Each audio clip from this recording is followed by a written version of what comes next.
Did the boys look like they were sleeping? I don't know if it was a time difference or the traveling to the LA or the partying in LA.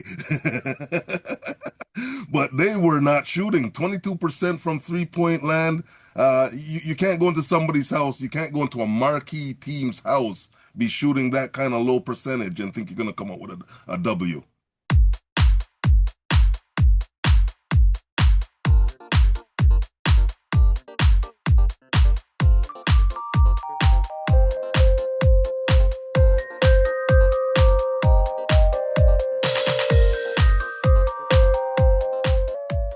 Welcome to another episode of the Raptors in Black and White. As always, we've got the coach, Head Swag, in the house, What's up? Good morning. Good morning. and yours truly, Slang. And thank you for joining us. Raptors pretty successful this week, and we were pretty good on our predictions. We said they'd go 3-1, and they went 3-1. In fact, we even had it accurate that they would lose to the Lakers and win the next three. So, what did you see this week as the reason for us not winning against the Lakers and then somehow being able to pull it together the rest of the games?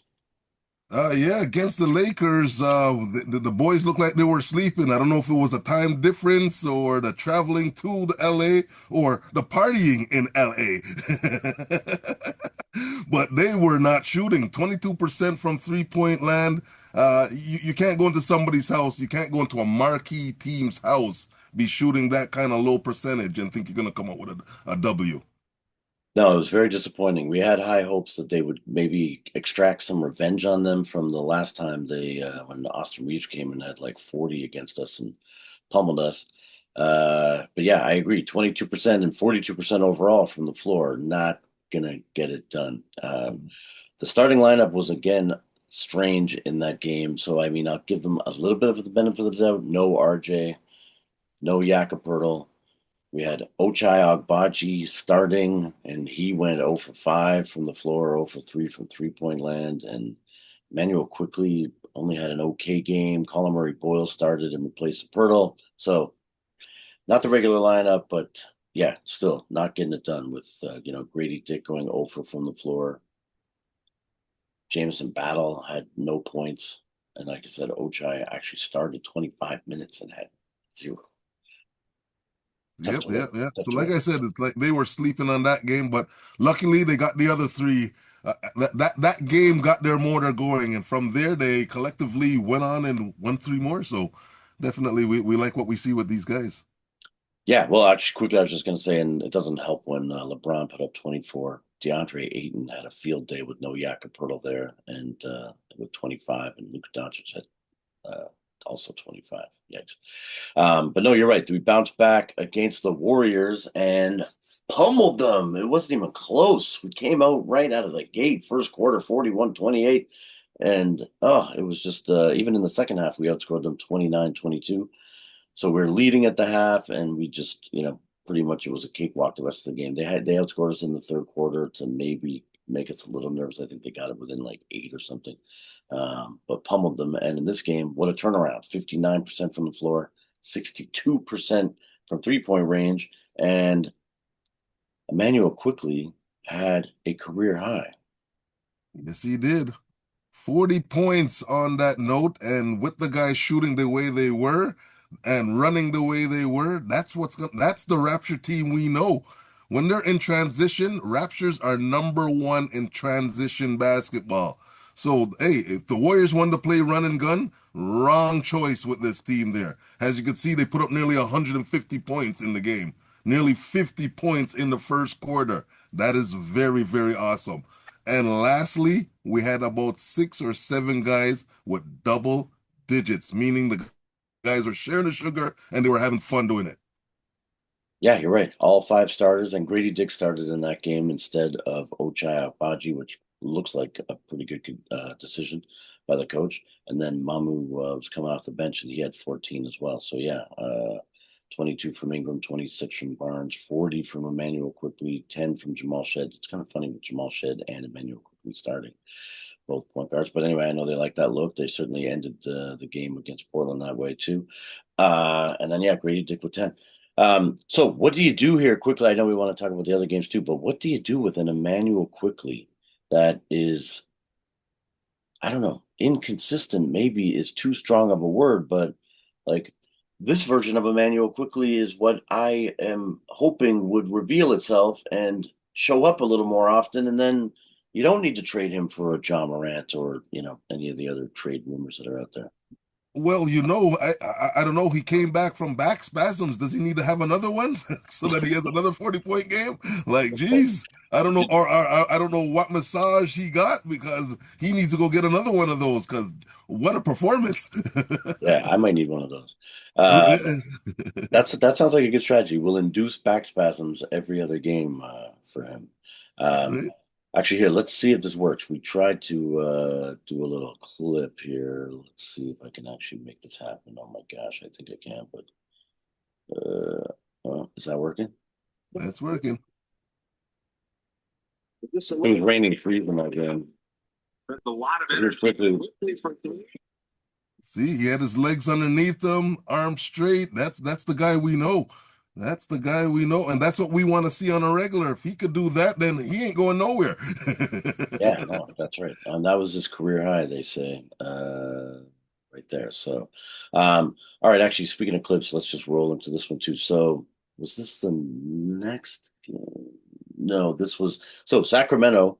We went on and actually here, let's talk about that first. We pummeled Sacramento 122 to 109. Again, starting with the two guards, and Mamu got promoted into this one after having his 14, I guess, the game before. He ends up starting.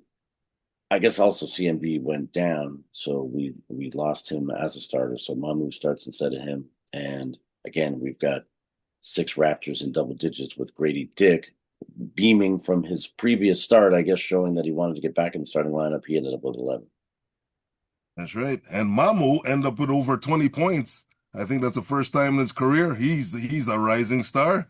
He's hitting threes. He's given us what we needed, what we need as Raptors, second chance points off of the offensive rebounds.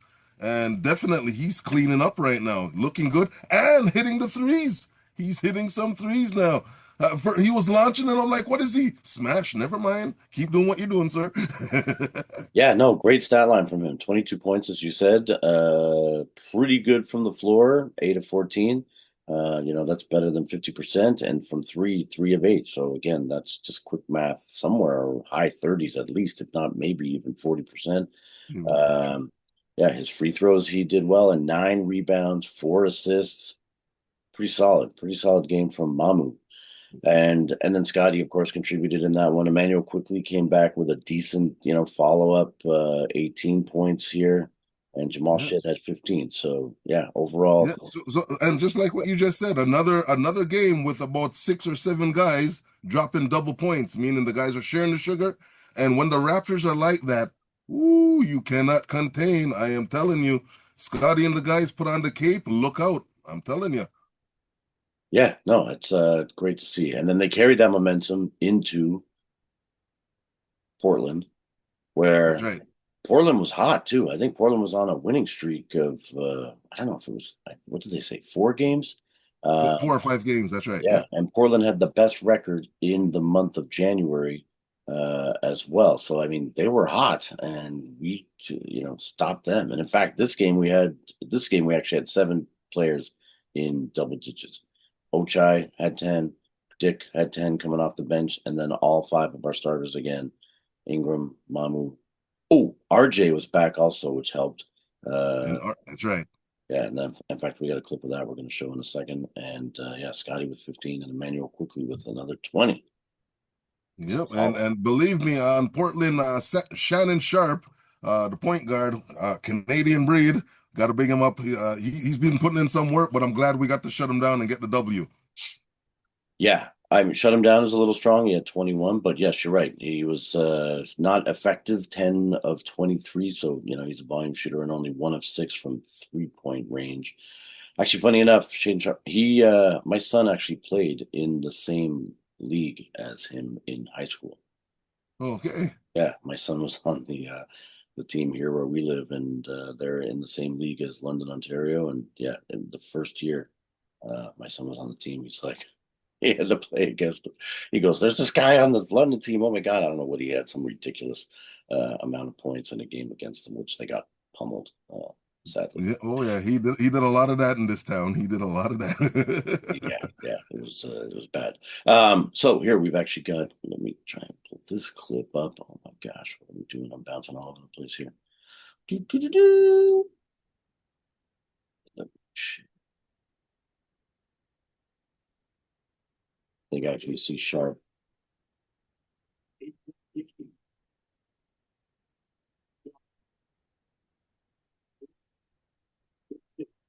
Oh, but he doesn't score right. This guy.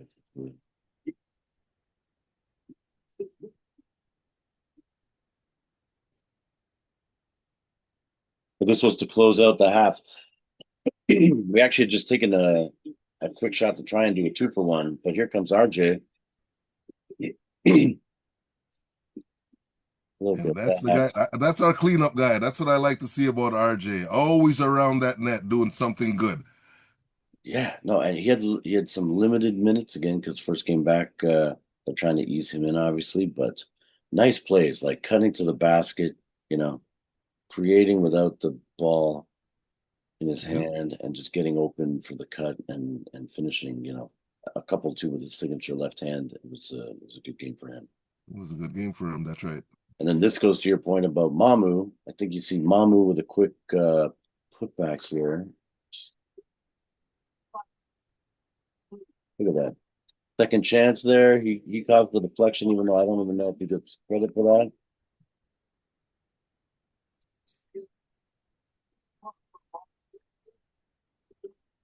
Yeah, they score here. But team effort, quickly up the court. And then BL just working.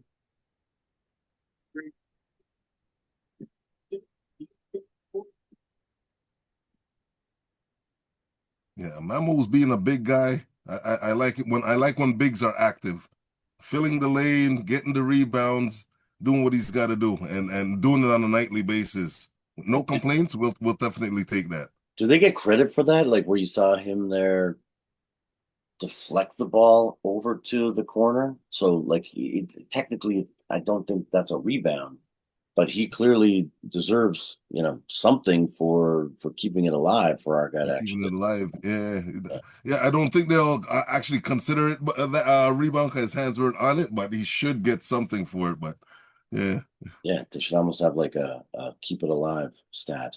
I don't even know. right. That's right. Yeah, keep the ball active stack. Yeah, like they don't do the hockey assist either in basketball, where sometimes that is what actually makes the play. Definitely there, Mamu deserves some credit for kicking that ball back. So, yeah. So anyway, Raptors are doing like very well. We are overall in the standings in fourth place, pretty strongly in that we're tied with the Knicks as far as games back. Our percentage is a little lower because we've played an extra 2 games. It looks like we've got one more win, but we have one more loss than them, and also they've got the tiebreaker against us. But like we're 6 games back of the Pistons. Somehow Boston is hanging on to second place. I do not know what. Wow, I mean they're just obviously a deeper team than people thought, with Tatum going down and them still being able to hang on. But coming up this week, we have today Oklahoma City, and I actually pulled up the spread to see your thoughts. I tried to get the full week because I know we've been talking that we might, not only try and predict who will win, but try and give some predictions against the spread. I could not get the other 2 games. I don't know where to go. I'm gonna have to maybe do a deeper dive. If you can figure that out, let me know, and Yeah, I'll sure. hold up for next game. But we're playing OKC today. I'll get into the line in a second. We're playing the Knicks on Wednesday, and then we've got the Magic. So sorry, we're at Oklahoma City. Knicks are Mhm. coming to Toronto, and then we are in Orlando to play the Magic on Friday. So, and then so quickly, the line is for OKC, 11.5 is the spread. OKC is favored. OKC is favorite. The champs are favored coming in. Yes. Sorry, going into their house. It's a tough place to be, and Right. with Mr. MVP playing the way he is, it's gonna be a tough place to be. But once again, we just had 2 games of our guys sharing the ball, scoring double figures. We have about 6, 7 guys, so I think we're amped up going in there. They're 11 and a half, way too much. I think it's gonna be way closer. I think it's gonna be a nail biter game. I totally agree. I think we probably lose. I mean, OKC's been losing lately. It's funny. Yeah, They started out on a trajectory that they were going to have the best record of all time, and I don't know what has happened the past few weeks. I mean, they had a couple of injuries, but uh, they also got a couple guys back, and yet still have had losses. I mean, they lost to Indiana Pacers the other day, which, that's right. yeah, the Pacers are struggling to say the least. Uh, Mhm. so I agree with you. I believe we will cover the spread for sure. I would love if we would win. I just don't know if our style, and again, without our full lineup, like who knows? There's no Collin Murray-Boyles, which he'd be great to be in there to help defend. Uh, That's right. and then yeah, no Jacob Poeltl as well. So it's just too hard for us to contain Yeah, but like I said, we got a that Mamu giant who's that they playing have. hard, and we got Dick. Dick has been showing up himself lately, so it's been a different guy with him out there. So that's what I'm saying. It could be a juggle up. It could be a juggle up. And if Scotty turns up and Bi has been playing consistent, hey, it's anybody. It's Sunday. Anybody who shows up on Sunday, it's anybody's game tonight. That's true. That's true. I just think like if Chet gets rolling, what are we going to do to stop him in the paint? I mean, we've got like Mamu is wide, but Chet is just so long and He's so long. Yeah, yeah, that's right. yeah, and then I mean and Shea, as we said, that's a toughie. Okay, so then who next game, what do you think of oh no, what just happened? Knicks coming in to Toronto. Are we finally gonna beat them? Yes, I think we need to pull them off. RJ is back now. The Knicks have been actually in a bad place. I think they've won 2 of 10 games in their last couple of outings. They just won yesterday, and before that they were 1 of 9. So they're if anybody team that's in a rough spot, they've been in a rough spot. Ever since they won the cup, they went to sleep. So will they wake up playing us again? I hope not. So let's get that W on them and keep them that way. You got it. Yes, no, I don't want them to win. I hate the Knicks. I think they're just annoying. I mean, I even back, as a kid, what the Pistons were probably my first team because the first game I ever went to was in Detroit. Then, of Okay. course, we ended up, as you remember, cheering. Well, at least I was cheering for the Bulls. I believe you were too when we were watching all those Bulls games at your house as Oh kids. yeah. Yeah, I just never liked the Knicks, so I would love to pummel them. And you are correct; they have been not performing well. It seems like Karl Anthony Towns is. I don't know if he's mailing it in or just he's not a serious enough person. I don't know if he has that competitive. Like I know he calls himself the greatest shooting big man of all time, but when push comes to shove, he doesn't seem to be able to, Well, sometimes he plays himself struggle. down. He's like you said. He says he's the best big man shooter of all time. But did you hear what you just said? You are a big man. Play like a big man. That's his problem.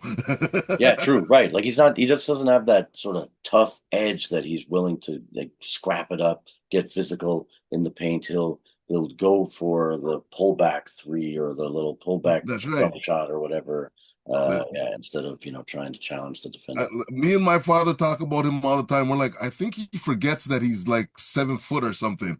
Like that he could just go in and bam, you know what I mean, and tear down the rim. Because sometimes he'll be getting up and he's trying these under the hoop. Yeah. But I won't lie, he performs. But I think he's great. But I think he could be real great. That's my point. Yeah. Well, let's hope he's not real great on Wednesday, so that maybe we can That's see right. that. And I always like the reverse, beating our ex OG. I'd like to see Manuel Quickley Ooh. maybe even go off. Oh man, if you seen OG yesterday, man, I was like, why did we give this guy up? Hitting threes, blocking shots, rebounding. He had on his cape yesterday for that win. And yeah, we need him to cool off in Canada. We need to give him a couple drinks or give him a pair of shoes that are too tight, something. Because Well, man, did he look good yesterday. okay, so would you then reverse that trade? I know I was going to talk about the last game, but my son and I were actually having this conversation yesterday also, where he said, "Do you think that we would be better if we had OG instead of RJ and Emmanuel Quickley right now?" I would say so. He's Yes. consistently plays defense. He consistently gives you at least 10 points a game, and he's a workhorse, as we know from day one. Okay, listen, he goes out there and gives you it all. He might have one bad game there, but versus the 10 good ones, I will take him all day. Like when he was even leaving, I was like, where's he going? But yeah, and actually, New York actually always thanks us for giving him up because we gave him up for nothing. Yeah, I know. I think I told you I was at that event last week in Dallas, and those guys I met, they were from New York, and they were like, "We love OG, oh, thank you." But I mean, I don't know who would be our point guard. Like, I'm not sure. I think we benefited from that trade because RJ keeps improving, That's right. and I just worry that OG he's not healthy enough often enough. Like even though he was on our championship team, if you remember, he did not play in the playoffs because he had that friggin' like no, it wasn't the gallbladder, but whatever the appendix. I think he had like an appendix burst or something. Appendix, yeah. So, which is obviously a freak injury, but yeah, OG's solid. I'm not going to bash OG, I guess. All right. Anyway, and then so our last game is Orlando on Friday. Can we beat them? We had a pretty impressive. I thought we might lose the last time we played them, but we seemed to pull it out. Now they had no Suggs, and I'm not even sure if did Wagner play in that last game against them. Yeah, maybe he was there. Actually, I can't remember. So sorry. I believe we have Orlando's number. I think we have Orlando's number. We look at our wins versus them. We usually put up a W against that team. They are a tough team. They are young, just like us, and they are on the come up. So nothing that we need to sleep over. But I think we do have that team's number, definitely.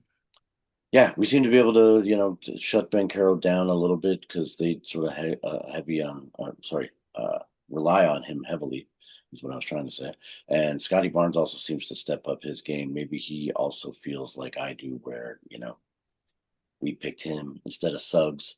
So he's kind of showing some love because, all the boards, all the draft boards back then had Suggs going forth in that draft. And we took Scotty. That's right. And Scotty's looking like, hello. I'm the money guy here. Okay, not you. Yeah, that's right. Remember me, Suggsy boy, who ruined your draft date by pushing you down a couple spots. Anyways, all right. So we're going with a 1 and 2. Is that what you're saying? You're Yeah, saying two and one. You got it. we're gonna Two cover and the one. spread against OKC, but probably sadly lose. But then we're gonna beat the Knicks and we're gonna beat the Magic. And we're gonna beat the Magic. You've heard it straight from us, folks. All right, I totally agree. All right, great. Well, hey, listen, everyone, thank you very much. If you've made it this far in the video, we really appreciate it. Hit us with a like, please. Comments have been coming slowly, but there have been a few, so we appreciate that too. And let's try and get our subscribers up to like, I mean, I'd like to get to 888. That seems like a lucky number. We're at 883, I think, last time I checked. But let's push that even over 900 so that we can maybe someday get to 1,000. That would be exciting. That would be exciting. We're trying to get to that 1,000. Hey, people, just ask your friend. Everybody's got a phone, I said, right beside you to say, hey, buddy, look what I'm looking at. Subscribe. It takes not even 10 seconds out of their day. Exactly. And it's free. And then hit the And bell it's too. free. Hit the notification bell because that helps us out. All right. Thank you, Head Swag. We'll see you next week. Sounds good. Take it All right. easy.